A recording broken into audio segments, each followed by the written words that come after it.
Okay, good morning everyone. And this looks all messed up, doesn't it? Oh well, what can I do? This is my review for Totally Killer. This is a Prime, Amazon Prime exclusive film. It's a science fiction horror, and it's become kind of like a subgenre of the slasher horror film, which I have to say I actually like it. You know, starting with things like um, I think it's called Happy Death Day, Happy Death Day to You, the sequel, things like that.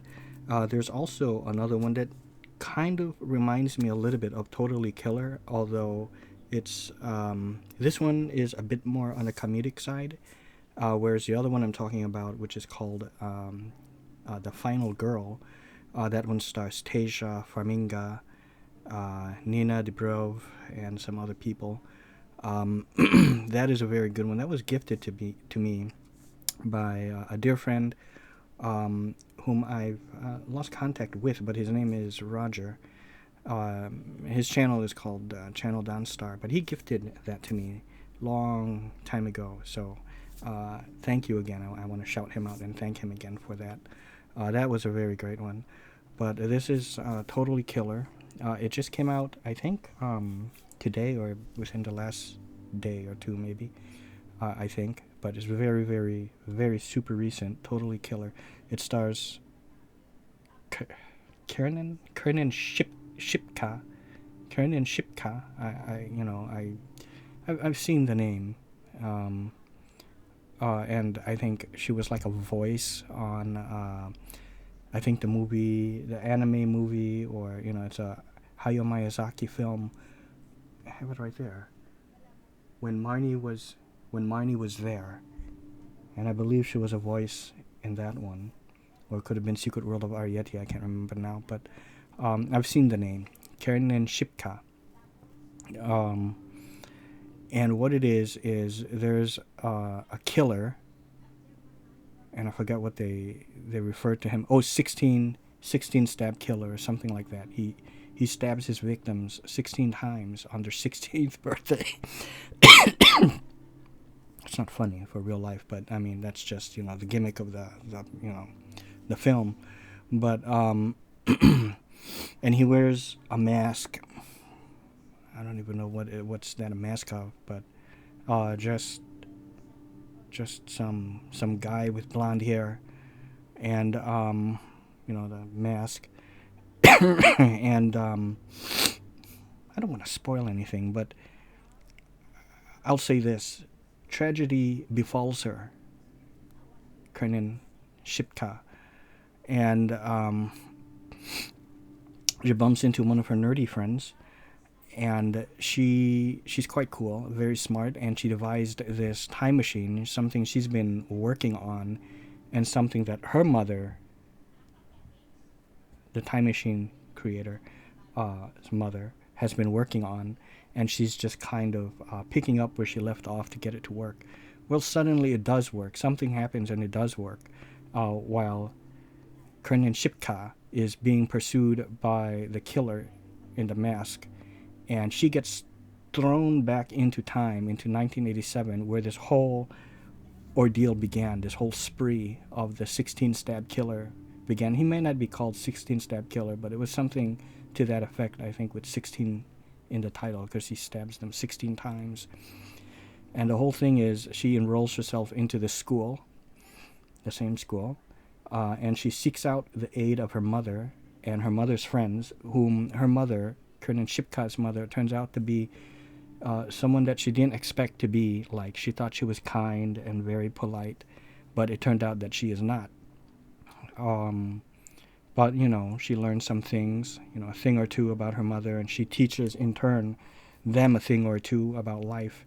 What I like about this is that it kind of also pokes fun of the changes that has been taken place in this world, but they do it in a not so much in your face kind of thing. They do it in a very smart way that I think, how a lot of people are complaining how they inject agendas and stuff. Well, yeah, okay, but This one, it does it in a very fanciful, smart, intelligent way, I feel.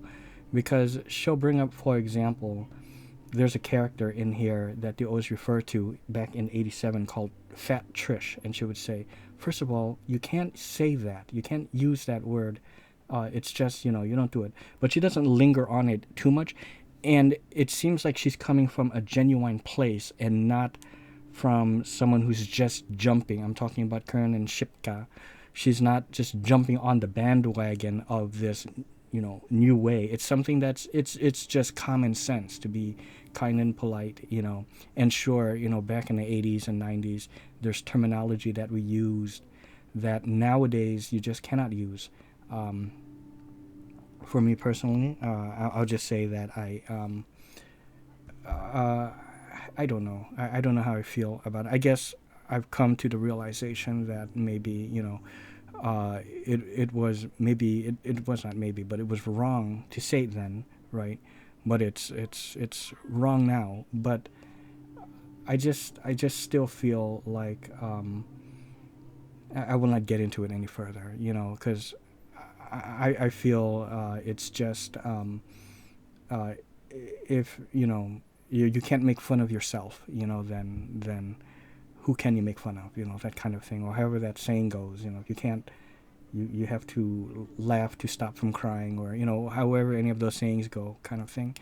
But that's just how I feel, and just like Whoopi Goldberg when giving her little speech at the beginning of the Looney Tunes Platinum collection, how she talked about it.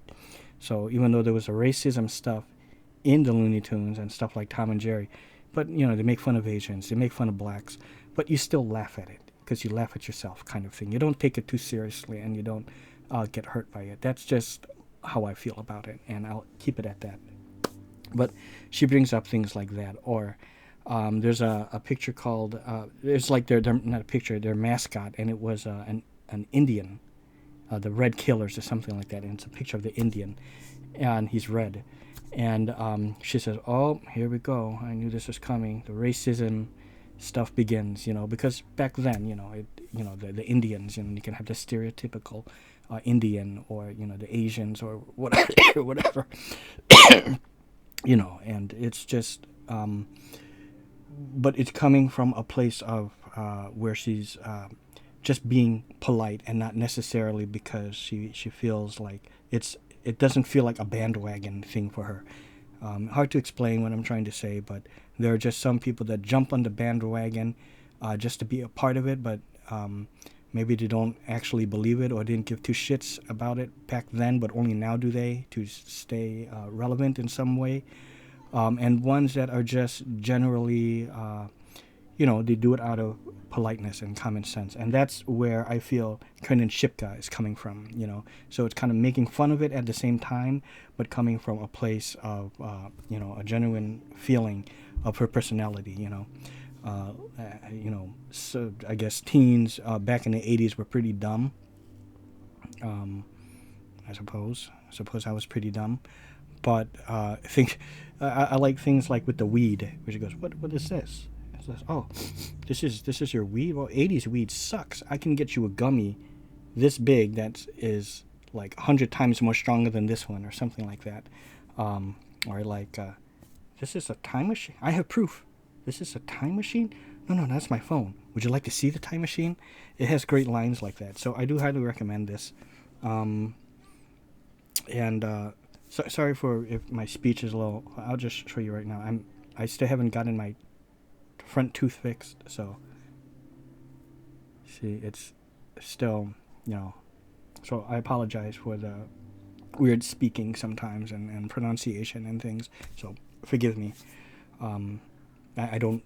I feel uncomfortable, a lot of times showing it, and and just showing my face and things, but. I'll just stop it at that. But anyways, this is a great one, I thought, with interesting twist.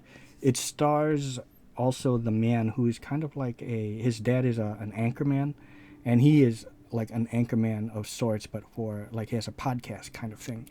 And that actor is, I remember seeing him. there's probably a couple of things I've seen him in, but one thing I know for sure was Jason X, or Jason 10, the one in space. He was the student, or not the student, the teacher, the one, the instructor on that ship. So if you've seen that, he's the one in the trailers where he said, "Hey, it's okay. He just wanted his machete back." That's the guy, but he's in here. So I do recognize him. There's a part with, throughout the movie, there's some martial arts to be had, which is quite cool. But at the beginning, there's a cool little martial arts, kung fu action going on, and that's all I'm going to say. I'm going to leave that as a surprise. This is a great surprise of a film, and it's a good one. And I do highly recommend it. And I will give Totally Killer, I'm going to give it, I really liked it a lot. I'm going to give it an 8.5 out of 10, I liked part 2. How much do you know about quantum mechanics? Well, not too much. I haven't even seen Quantumania. I've seen Endgame, though, but I didn't understand most of it. So I love that. Some of the reference they have to, 2023 stuff. So that's really it. That's all I want to say. Anything else would kind of be spoilers. And like I said, the whole thing is she's trying to put a stop to the killer. And certain things are changing with her presence being there in some unexpected ways. And much like Neelix in Voyager, there came a point when Voyager reaches a certain point in space, that it's a point where he has not been beyond that point. So he felt his service to Captain Janeway was pretty much at an end, and he had outlasted his usefulness.